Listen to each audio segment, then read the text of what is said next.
இன்றைக்கு இன்னொரு முக்கியமான வீடியோ. இது என்னென்றால், இன்றைக்கு 2ஆம் மாதம் 3ஆம் தேதி திங்கட்கிழமை அன்றாவர வழக்குண்ட அன்றைக்கு அரெஸ்ட் பண்ணி போட்டு ரிலீஸ் பண்ணின பிறகு இன்றைய தினம் திருப்பி வழக்கு எடுத்துக்கொள்ளப்பட்டது. வழக்குக்கு சிங்கள சட்டத்தரணிகள் 2 பேர் ஆஜராகினவை. அதோட எங்களோட கௌசல்யா நரேந்திரன் அவர்களும் வழக்குக்கு வந்திருந்தவா. அதன் பிறகு இன்றைய வழக்கு எடுத்துக்கொள்ளப்பட்ட போது நான் யாழ்ப்பாணத்தில் இருந்து கொழும்புல இருந்து அன்றாவரத்துக்கு இப்போ நிற்கிறேன். அப்போ இன்றைய வழக்கு எடுத்துக்கொள்ளப்பட்டது. அப்போ அதை அந்த வழக்கு 5ஆம் மாதம் 28ஆம் தேதிக்கு மீண்டும் தள்ளி வைக்கப்பட்டிருக்கிறது. அவர்களிடம் பி ரிப்போர்ட் என்று சொல்லப்படுகின்ற ரிப்போர்ட்டை இன்னும் சமர்ப்பிக்கவில்லை.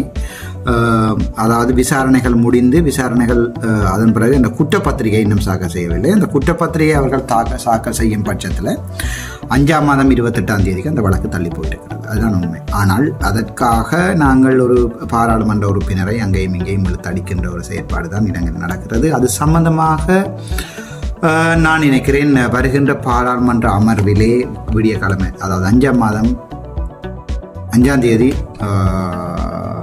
2ஆம் மாதம் விடிய கிழமை 9 மணிக்கு எனது பாராளுமன்ற சிறப்புரிமை மீறல் தொடர்பான விவாதம் ஒன்று நடக்கும். அதில் என்னுடைய பிரச்சனைகளை கதைப்பேன்.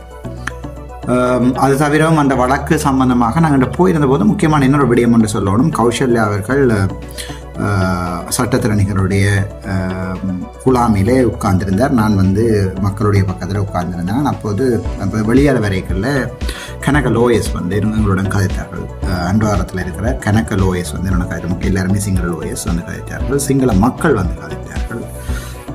அதில் அவர்கள் சொல்லிக்கொண்ட விடயம் என்னென்றால், டாக்டர் உங்களை எங்களுக்கு ரொம்ப பிடிக்கும். ஏனென்றால் நீங்கள் சரியான ஸ்ட்ரைட் ஃபார்வர்டாக இருக்கிறீங்க. நல்ல விஷயம். அது தவிரவும் 100-90% லோயர்ஸ் உங்களோட விருப்பம் நல்ல மரியாதை வைத்திருக்கிறார் என்று கௌசல்யாவிடம் சொல்லப்பட்டதாக எனக்கு சொல்லப்பட்டது. ஏன் நான் அந்த இதை உங்களுக்கு சொல்கிறேன்னு சொன்னால், முதல்ல தொடக்கத்தில் சிங்களத்தின் கோடாளி காமண்டு கூவினாக்களும் இருக்கணும், தமிழ் தேசியத்தை குலைக்க வந்துட்டான்னு கோவிகள் வந்திருக்கணும். ஆனால் பொதுவாக சிங்கள மக்கள் அதை விளங்கிக் கொள்கிற அளவில் இருக்கணும். நான் யாருடைய பக்கமும் இல்லை, சிங்களமும் இல்லை, தமிழ் இல்லை. நான் என்னுடைய மனதில் பட்டதை சொல்வேன். சரியோ பிள்ளையோ, மக்கள் சிலதுகள் என்னுடைய மனதில் பிள்ளைன்னு தெரிஞ்சாலும் மக்களுடைய கருத்து மாறாக இருந்தது. உதாரணத்துக்கு உங்களுக்கு தெரியும், அந்த விஹார அடிக்கிற சம்பந்தமாக கௌசல்யாண்ட கருத்து வித்தியாசமாக இருக்கல. நான் அதை சொன்னேன், அதை தெளிவாக சொன்னான். கௌசல்யாவுடைய கருத்து இப்படி, சட்டவாளராகவும் அது தவிர ஒரு சாதாரண தமிழ் பிரஜையாகவும் ஒரு இந்துவாகவும் ஒரு சைவராகவும் அவளுடைய கோரிக்கை நியாயமானதாக இருந்தது. இடிக்கணும், அது பிள்ளையாக காட்டி போட்டு இடிக்கணும் என்ற கோரிக்கை நியாயமாக இருந்தது. நான் அதை பற்றி ஒரு கருத்துமே தெரிவிக்கவில்லை. நல்ல விஷயம்னு சொன்னேன். பட் இதுதான் ரியாலிட்டி. இடித்தால் யாழ்ப்பாணத்திலே கோவிலை இடித்ததாக திருப்பி மறுபடியும் ஒரு இனக்கலவரம், மதக்கலவரங்கள் உண்டாகி ஏற்கனவே 30-40 வருடங்களாக போராட பாதிக்கப்பட்டிருக்கின்ற தமிழ் சமூகம் மேலதிகமாகவும் பாதிக்கப்படும் என்றுதான் என்னுடைய கருத்தாக இருக்க ஒழிய இடிக்கணும் என்றதில் எந்த மாற்று கருத்தும் இல்லை எனக்கு. அதாவது பிள்ளையாக ஒரு கட்டிடத்தை கட்டினா அது முதலாவது இடிக்கிறது ட்ரை பண்ணணும். ஆனால் அதுக்கு சட்டங்கள் இருக்குது. இப்போ சாதாரணமாக பிள்ளையாக கட்டிடம் பண்ணுறதுக்கான இடிக்கல, அது சட்டங்கள் இருக்குது. அந்த சட்ட நடவடிக்கைகள் ஏன் சைக்கிள் கட்சி செய்யலை விலகலும் இருந்தது. இப்போ நான் வந்த பிறகு ஏதாவது விகாரைகள் கட்டப்பட ஆரம்பிச்சிருந்தால் எனக்கு நீங்கள் சொன்னால் நான் அதுக்குரிய நடவடிக்கையை பாராளுமன்றத்தையும் கதைச்சி ஆக்ஷன் எடுக்கிறது ரெடியாக இருக்குது. ஆனால் நான் இருக்கிற காலத்தில், நான் அரசியல்வாதியாக இல்லாமல் சாதாரணமாக டாக்டராக இருக்கிற காலத்தில் நான் கட்டப்பட்டது. நான் அரசியல்வாதியாக இருக்கிற காலத்தில் ஏதாவது கட்டப்பட இருந்தால் தயவு செய்ய சொல்லுங்கள். நான் சம்மந்தமாக கதைச்சி என்னுடைய முழுமையான ஆதரவை உங்களுக்கு தாரேன். அது தவிர குருந்தூர் மலையை பற்றி அவர் சில பேர் கேட்டிருந்தவன். குருந்தூர் மலை ஆதிசிவனர் ஆலயம் அங்கே இருந்தது. அதனுடைய தொல்லியல் ஆய்வுகள் தேடி பார்த்துருக்காரு. அதில் தொல்லியல் தேடி பாய்க்கல எங்களுடைய தொல்லியல் அடையாளங்கள்லாம் நாங்கள் இருந்தது. ஏன்னா நாங்கள் காலங்காலமாக பண்டார வெண்ணியன் காலத்திலேருந்து, காக்க வெண்ணியன் காலத்திலேருந்து, எங்களுடைய வெண்ணி ராசதானியின் காலத்திலேருந்து எங்களுடைய வரலாறு இருக்காங்க.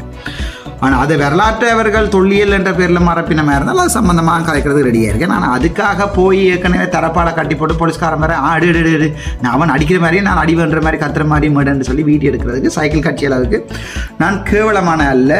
நம்மளோட குளத்தை வச்சு கொண்டு ஒரு கொஞ்சம் பேர் செய்யணும், பாறைகளை வச்சு கொண்டு கொஞ்சம் பேர் அரசியல் செய்யணும், ஒரு கொஞ்சம் பேர்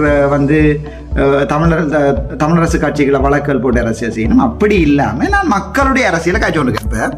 உங்களுக்கே தெரியும், நீங்கள் அந்த எங்களுடைய என்பிபி அரசாங்கத்தில் 3 எம்பி மாதிரி இருக்கணும். அப்போ அவர்கள் இடிக்க சொல்லியும் குரல் கொடுக்கையில் இடிக்க வேண்டாம் என்றும் குரல் கொடுக்கல. உங்களுக்கு விளங்கிச்சா உங்களுக்கு? அதுதான் நழுவல் போக்கு. எனக்கு அந்த நழுவல் போக்கு இல்லை. இந்த இடத்துல என்ன விஷயம் இருந்தாலும் சொல்லிவிட்டு தான் போவேன். நழுவல் போக்கோட அரசியல் செய்கிறட்ட அதை யாராலையும் செய்யலாம். உதாரணத்துக்கு சிறியர் நம்பியாலையோ இல்லாட்டி கயந்திரமாக இருக்கும் நம்பியாலையோ இப்படி காலங்காலமாகவே மனத்தை பாதிக்கப்பட்ட ஒரு சமூகத்தின் மனக்குமுறல்களை ஒரு பகடக்காயாக பாவித்து அரசியல் செய்யலாம், கூவலாம், பிரச்சனை இல்லை. ஆனால் இல்லை எங்களுடைய சமூகத்துக்கு என்ன தேவை, இப்போ சமூகத்துக்கு நாங்கள் இப்போ என்னத்தை அடிபட்டு கொடுக்கணும், காலப்போக்கில் என்னத்தில் மாற்றணும். நான் ஒரு முதலமைச்சராக வந்தால் வடக்கில் என்னுடைய மாநசபையின் எல்லைக்குட்பட்ட இடங்களில் எனக்கு தெரியாமல் தனியார் காணிகளில் அடாத்தாக விகாரிகள் கட்டப்படாது. அதில் எந்த சந்தேகமும் இல்லை எனக்கு. ஆனால் மசூதிகள் கட்டுறோம், சேர்ச்சிகள் கட்டுறோம், அது மாதிரி விகாரிகளும் அவர்கள் காணியில் காசு கொடுத்து வேண்டி கட்டுறதை யாருமே தடுக்கலாது. அது மதத்துக்கு எதிரானது நாங்கள் கதைக்க போனால். ஆனால் தனியாற்ற காணியில் அடாத்தா பிடிச்சி விகாரியாக கழிக்க. அப்போ சில பேர் சொல்லிச்சுன்னா அப்போ உம்மண்ட காணியை கொடுங்கன்னு சில பேர் சொல்லிச்சுன்னா இப்போ என்னுடைய காணியை அவர்கள் அடாத்தா பிடிச்சா அந்த நாளே நான் நீதிமன்ற வழக்குகளுக்கு போய் நான் சத்தியாகிரகம் இருந்து என் காணியை மீட்டுறப்பனே ஒழியே நான் அதை போய் சைக்கிள் காட்சியிட்ட சொல்ல மாட்டேன்.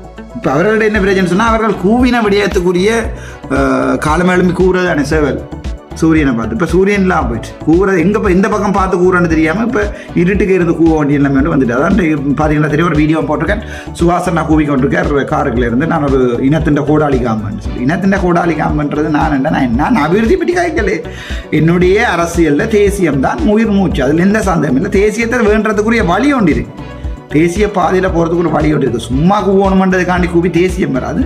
இது இருந்தால் பாய்க்கணும், இருக்கிறவன்ட்ட பாய்க்க விடணும். நன்றி, வணக்கம். டாக்டர் ராமநாதன்.